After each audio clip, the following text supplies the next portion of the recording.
Today, we're going to be talking about my first couple rolls of film photographs.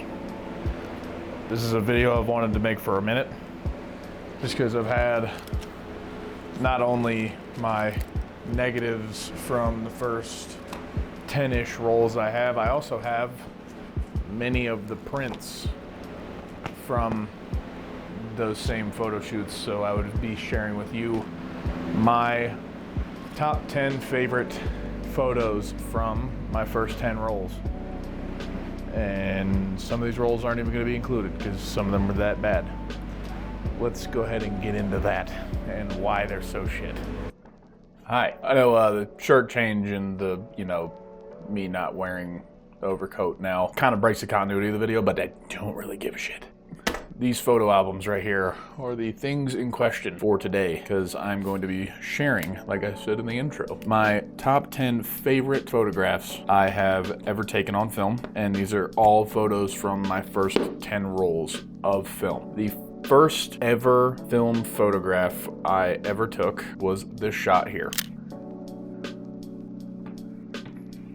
This shot was taken at my childhood home growing up. It is a old grain truck surrounded by another tractor. This photograph was relatively special to me just because that was my father's truck. For those of you who do not know, my father passed away due to a brain aneurysm when I was 22 years old. So that would be roughly 3 years ago. And that's when I found, actually, I have that camera still. That is when I found my old man's Nikon D40. This was the first DSLR camera that I used. I still have it. I will never sell this camera, purely just because, one, they're not worth anything, and two, it's worth a hell of a lot more to me than it is to somebody who's going to be starting this. He had a shit ton of lenses for this. What is this? This is a 70-300 Sigma lens. Honestly, from using this camera, this thing is actually incredibly sharp for only being, I believe it was 3 megapixels, like this camera by itself. I may be misremembering that, but I took some pretty good pictures with this camera, including the picture of my dog that's hung up in the hallway just outside of this room was taken on this camera. That's why that film photo is so sentimental to me. It's just one more memory I have of somebody I no longer get to see. This next photo is also from that same roll, but shot at a much different and later date. This photo is of 2 golden retrievers in Chicago, just outside of, I believe, the Embassy Hotel where I was staying at the time. I think I was actually waiting for an Uber to go to the Union Station where our train was going to be leaving from, and I snapped this photo of just two good dogs just hanging out of a window. I will share with you some of the really shitty photos that I have gotten, but this is not one of them. This is my favorite film photo I have ever taken, and it is this photo of a man standing in the corner of Union Station smoking a cigarette. I like this photo because unless you notice that one camera that is slightly in the top of the frame, you wouldn't be able to tell me what year that photo was taken. And I love old timeless photos that you can never tell are taken that particular era. I like that. I also love black and white photography. It is one of my favorite modes of photography. That is my favorite film photo to date. There's another photo of another man that I took at the Union Station, but it was just a little bit further back down the hallway on the outside perimeter of the building. It was under construction at the time. This photo I do like a lot just because the lines, having the columns on the left side and then the outside work on the right on the windows looks really cool. And he's just a lone subject in the middle. Only thing I would change is I would fucking get rid of that trash can. Other than that, I really like this photo. This next photo is one of the only film photos I can fucking get of my Belgian Malinois buddy. Is because he is so dark.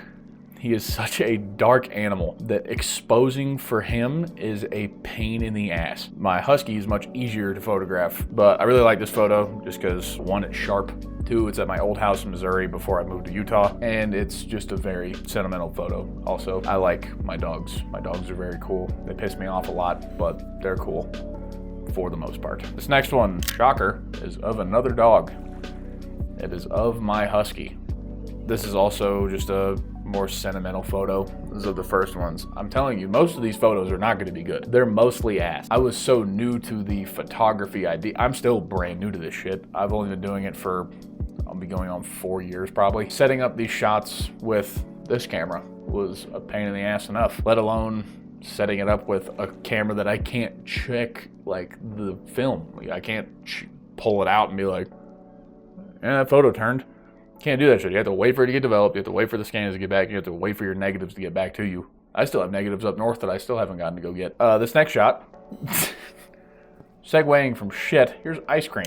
You wouldn't be able to tell this from this particular image, but this was taken at an ice cream shop in my hometown. I purely like this for the old-timey gas pumps. Looking at this now, I could have gotten such a better angle if I were to go out on the street and shoot the oblique of the building itself, because it would have had the ice cream sign with all the menu written in chalk and very colorful, and I shot this on Fuji. Still irks me to this day because I know how I could have shot this particular image better, and I didn't because I fucked it up. Because again, I was new. I'm still new, but I'm less new, and I have a little bit more line brain where I look at things and go, would have looked better if I did this, but I didn't do that. The next image I will be showing, this window shot right here.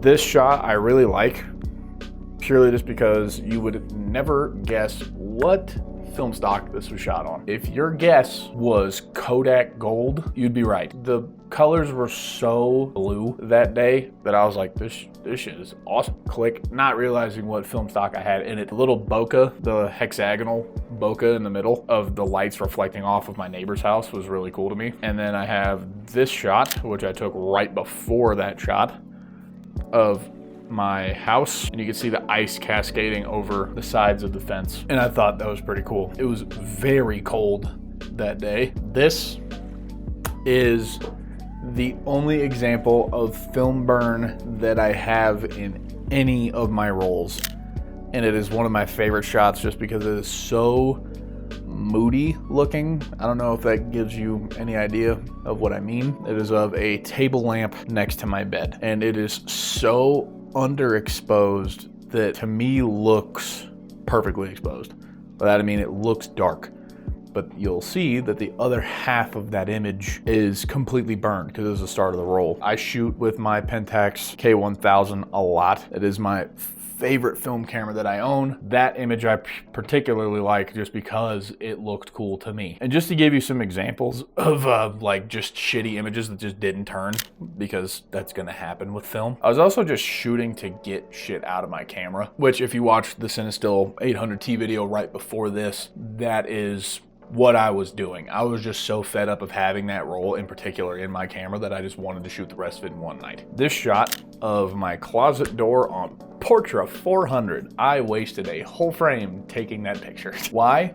I have no idea. Did it look cool in my head? Sure. Did it turn the way it was supposed to? Hell no. It turned out terrible. I like the tones, and I wish if there were a little bit of fog, like a little slight, like if my wife was blow drying her hair in this same room, this image could have looked really cool with God rays coming out. You can kind of barely see one coming out from the top of my air conditioner all the way to the floor.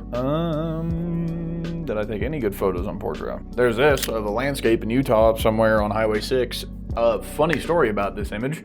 My wife was in the car behind me. We were coming back from a trip in Salt Lake. I think I dropped a couple film rolls off at a place called Allen's Camera in Provo. If you shoot film, the staff there is fucking awesome. They think I'm somebody else. So apparently there's a guy that shoots a lot of film that looks a lot like me that lives in that area, and he's in there like a fuck ton. While I was taking this image, I was pulled over on the side of Highway 6 on a little turnout right before you get down to the bottom near Helper. And unbeknownst to me was a mountain lion just staring at me. I got that feeling while I was standing there that something was looking at me. And we're alone on this highway for the most part. There's a couple of cars here and there that are driving by, but nobody's like sitting there staring at me. Until I turn around to go to my car on this cliffside, staring down at me from behind a tree with his head arched to the side, was just a mountain lion. Just a big old cat, just staring at me. He was probably 150 to 200 yards away from me. I just calmly walked to my car. I put my camera back into the little slot I had hanging from the mirror, and I told my wife, let's go. I told her promptly as we were pulling the fuck away, I was like, if you would have looked up there and looked behind one of those trees, there was a mountain lion staring directly into my eyeballs. That's one of the reasons why I like this photo so much, purely just because of the story behind the image. And that's why I do photography, because there are stories behind most of my images. And now on to the favorite roll of film I have ever shot. It is also my least favorite film stock I have ever shot. Not because of how it looks, not because of what it's like shooting it. This roll of Cinestill 800T, if you watched my last video,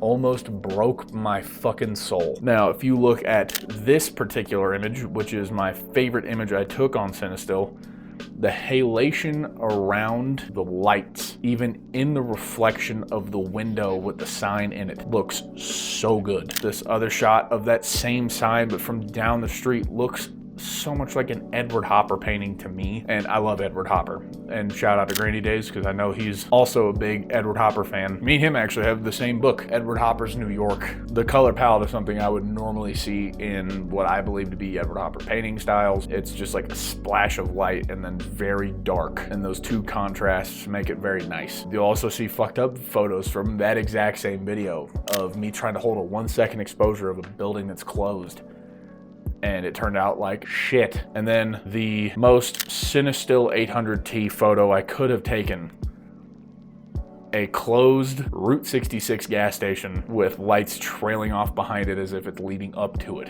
That is the most Cinestill photo that's on this roll, and I like it a lot. It looks cool, but it's what everybody does with Cinestill 800T. Everybody takes a photo of a gas station at night just because neon bright lights looks good, easy shot. And that has been my succession up to film photography now. This was still in my first 10 rolls. Like, my first 9 were everything before that Cinestill shot. I hope you guys enjoyed this video. If you did, like and subscribe, all of that fun, normal YouTube shit. Love you guys for staying here. Love you guys for watching the videos. It always gets better, and it will forever get better.